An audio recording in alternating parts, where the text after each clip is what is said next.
Любен Стойчев Каравелов е роден на 7 ноември 1834 г. в Копривщица, в семейството на заможния бегликчия Стойчо Каравела и произхождащата от заможен род Неделя Доганова. Има 3 братя и 3 сестри. Учи в родният си град, а след това в гръцкия гимназион в Пловдив. 4 години след заминаването си в Пловдив се завръща в Копривщица, за да помага на баща си. Често обикаля с него и с Османската империя и вижда неволите, през които преминавал българският народ.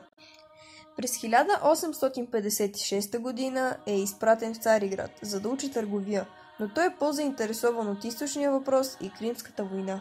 1857 година заминава за Русия, за да продължи образованието си в Московския университет, където е слушател в историческо-филологическия факултет. В Русия Каравелов се свързва с Московския славянски комитет. От тях той възприема идеята за обединение на южните славяни като важна част от освобождението на българите. Заедно с Константин Миладинов, Райко Жинзефов, Васил Попович и други издава списание «Братски труд», в което са отпечатани едни от първите му стихотворни опити «Желание» и «Пастир».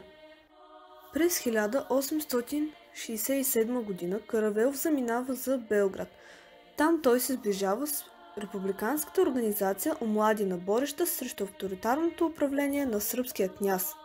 Едновременно с това Каравелов основава Българския комитет, с който възприема четническата тактика на Раковски и издава прокламация до българския народ, с което го призовава да се вдигне на оръжие. Малко преди сръбските власти да разберат за намеренията му и да го прокудят, той се жени за сръбкинята Наташа, която е сестра на големия му приятел Настас Петрович. След като Каравелов е прокуден от Сърбия, той се мести в Будапеща, където обаче е обвинен в убийството на Михаил Обренович и прекарва 203 дни в затвора. През 1869 г. Каравелов заминава за Букурещ, където продължава своята неуморна работа по организирането и популяризирането на българската кауза.